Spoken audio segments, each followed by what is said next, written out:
ঈদ মোবারক। সবাইকে ঈদের শুভেচ্ছা। যারা সারা মাস রোজা থেকেছেন তাদেরকে অভিনন্দন জানাচ্ছি। আজকে সেই আনন্দের দিন। কিন্তু এই আনন্দের দিনে আমরা যাতে সুস্থ থাকতে পারি সেজন্য কিছু নিয়ম ফলো করা প্রয়োজন।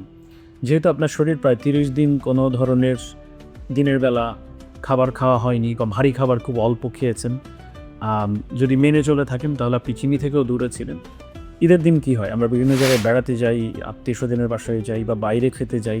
সব খাবারগুলো কিন্তু ভারী খাবার হয়ে যাচ্ছে। মাংস খাওয়া হচ্ছে, মাছ খাওয়া হচ্ছে, তৈলাক্ত খাবার খাওয়া হচ্ছে, আবার চিনিযুক্ত সেমাই খাওয়া হচ্ছে। এগুলো সবগুলোই আপনার শরীরের জন্য ক্ষতিকর।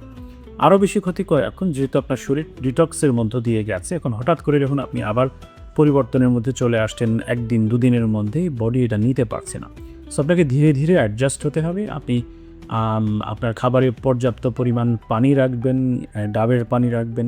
তাহলে যেটা হবে, আপনি ডিহাইড্রেশনে ভুগবেন না। সেকেন্ড হচ্ছে চিনি যতটুকু সম্ভব পুরোপুরি বর্জন করুন। আপনি গুড় খান এবং ভারী খাবারের পরিমাণ আমরা যাতে কমিয়ে দিই, একটা নির্দিষ্ট পরিমাণ খাই। দিনে ১ বার বা ২ বার খাচ্ছি, কিন্তু সব জায়গায় গিয়ে ভরপেট যদি খেতে থাকেন তাহলে আপনি কিন্তু অসুস্থ হয়ে যাবেন।